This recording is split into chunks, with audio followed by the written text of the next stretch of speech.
Original reaction. This is Byzantine Empire, Justinian and Theodora, Vanquishing the Vandals, Extra Part 4 by the channel Extra Credits. Yeah, so in the previous part we saw how the riots basically screwed everything up, right? It was really bad.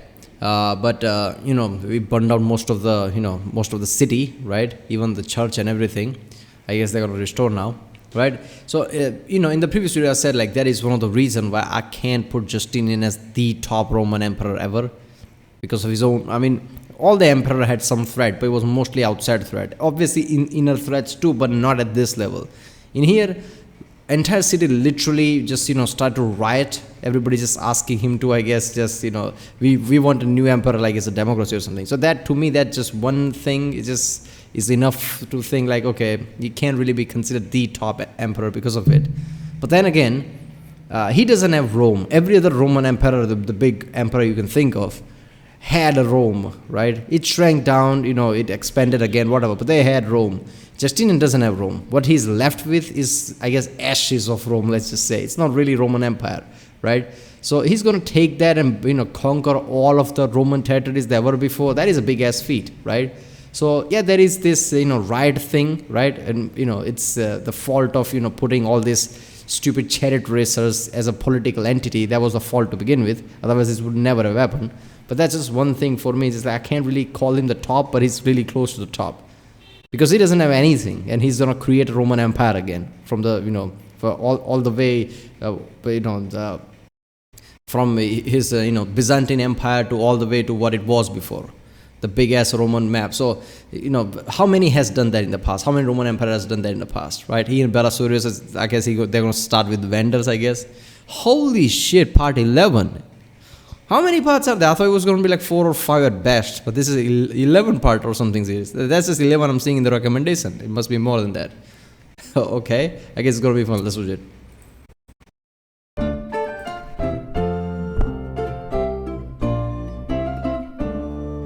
As smoke drifted over the city, there was a silence in Constantinople. The sort of silence that can only come after riot and clangor and death. Large swaths of the city had been burnt to the ground. People wandered the streets, looking for lost loved ones. Yeah, he sent all those people in the stadium like, I'm the fucking emperor, right? Read the word, it's emperor. He just basically massacred everybody. Obviously, lots of them died because of the, all the panic and, crushing. But yeah, lots of people died by the sword as well.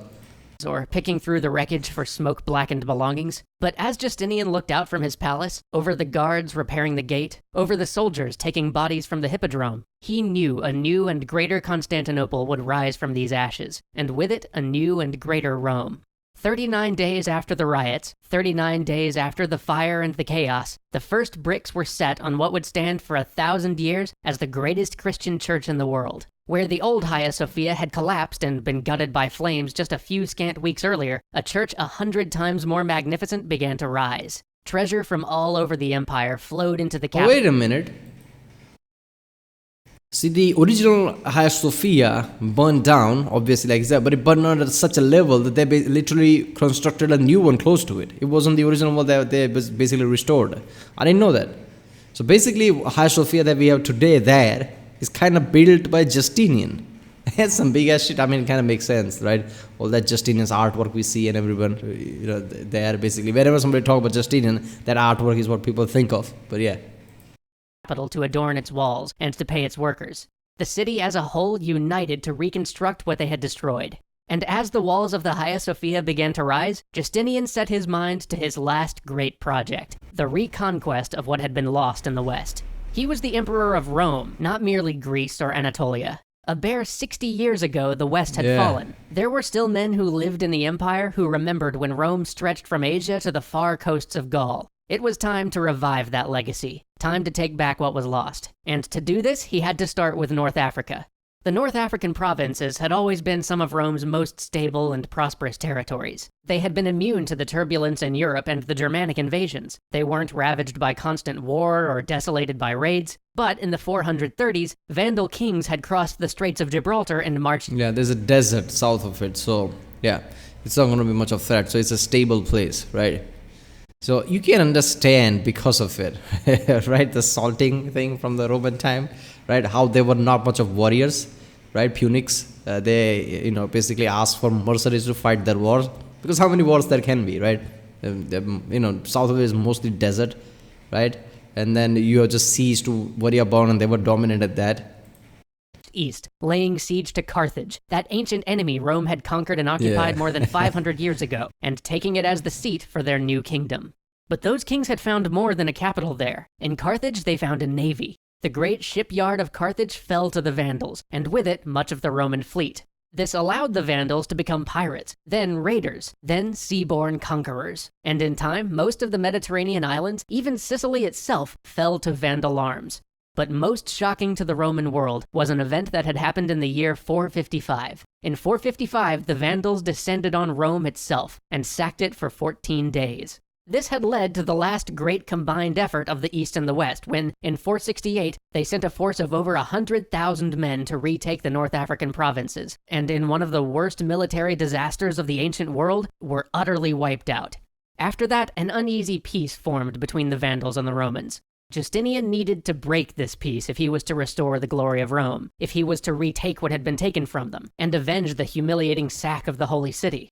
This is why people call this Byzantine Empire for this, because Roman Empire Romans kind of exist after that, right? They had alliance with Vandals and everything, but if you really see it, this Justinian Byzantine Empire kind of feels like the real Roman Empire.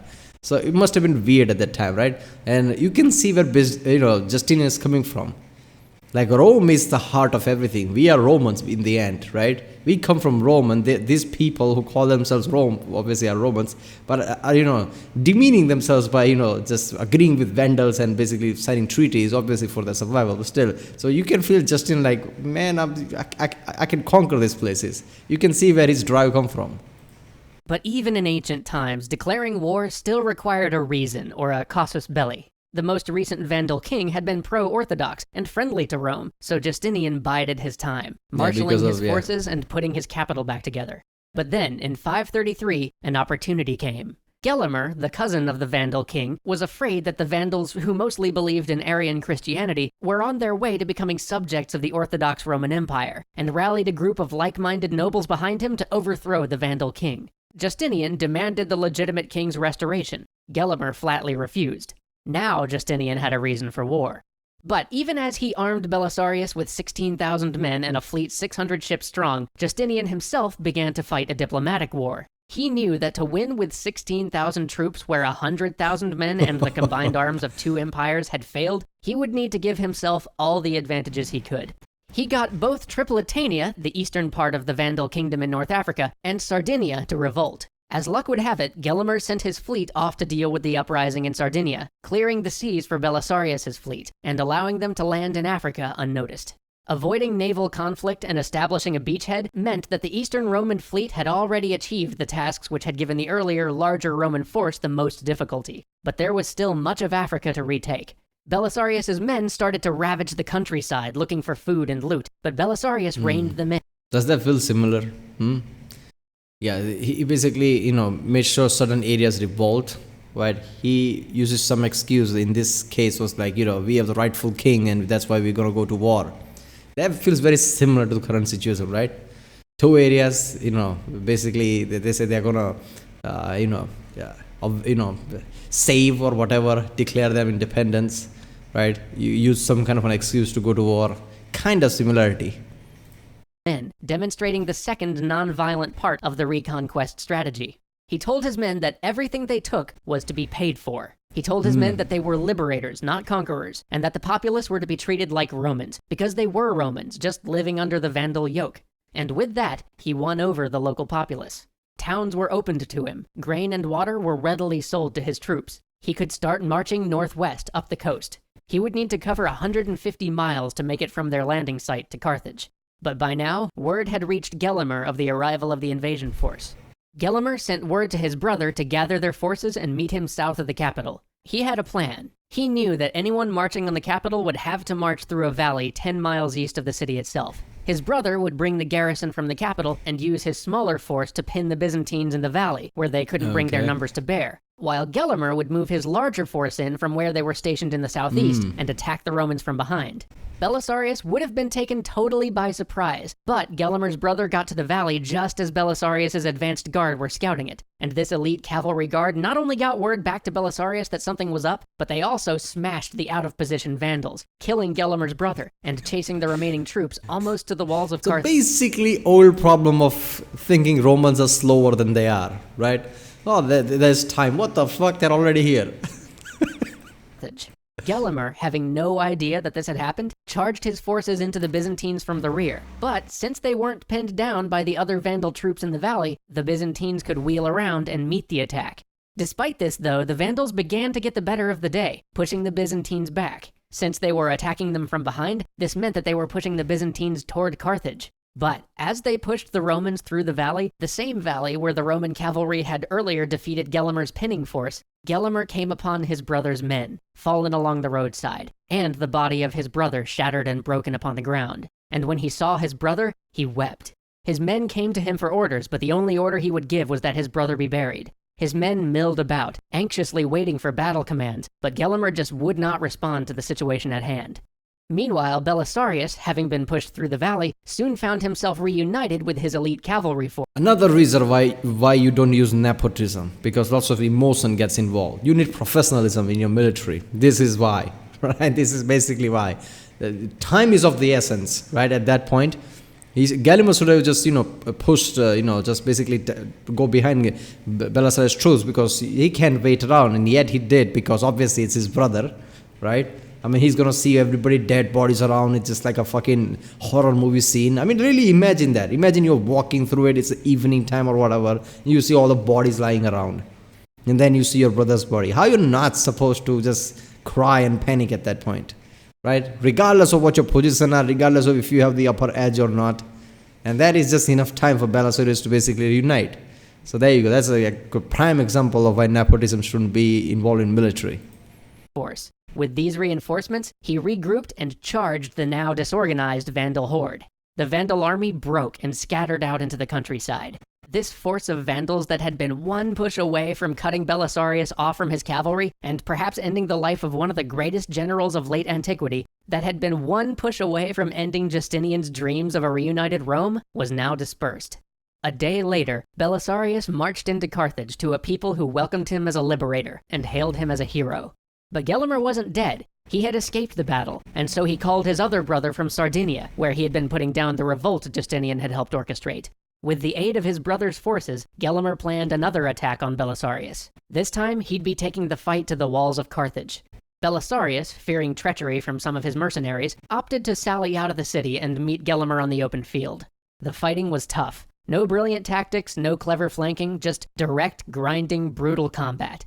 Battle favored the Byzantines, but just barely. The scales of war could tip either way. Then, during a Byzantine charge, Gelimer's other brother was cut down in front of him, and he fled the field.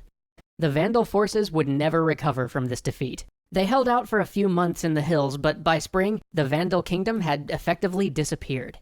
For his service, Justinian awarded Belisarius an honor that hadn't been seen outside the imperial family since the days of Augustus, 500 years before. A triumph, the greatest honor a Roman general could receive. Belisarius and his troops marched with the spoils of war and the captives of the campaign through the streets of Byzantium to cheering throngs. But as he and the captive Vandal king stood before to be honest, usually a Roman emperor kind of leads the charge like that, right? That's why he's usually the one who's doing the triumph thing, right? But yeah, it makes sense, right? You see of all these different Roman emperors all the time, doing the triumph thing, just, marching through the city with their, whatever fucking thing they do. And so Belisarius getting the same treatment, he must be like, yeah, all right. Kind of makes sense, man. Like, it's not just Justinian, it's Justinian and Belisarius, right? They both work together. Justinian is a brilliant mind, but Belisarius is the military mind that conquered everything. Emperor Gelimer the Vandal Lord was heard to say, "Vanity of vanities, all is vanity." This would be the last triumph Rome was ever to see. But we've not yet reached the apex of Justinian's achievements, nor of Belisarius's. Join us next time as the true reconquest of Rome begins. Alright, so there you go. That was some badass shit right there. I mean, yeah, this is like, this could have been the end of Belisarius, but it wasn't. And it couldn't have been because it's Belisarius. That was great. Right, well, that was Byzantine Empire, Justinian and Theodora, Vanquishing the Vandals. Extra Part 4, watch on extra credits. If you like my reaction, don't forget to subscribe, and I'll see you next time.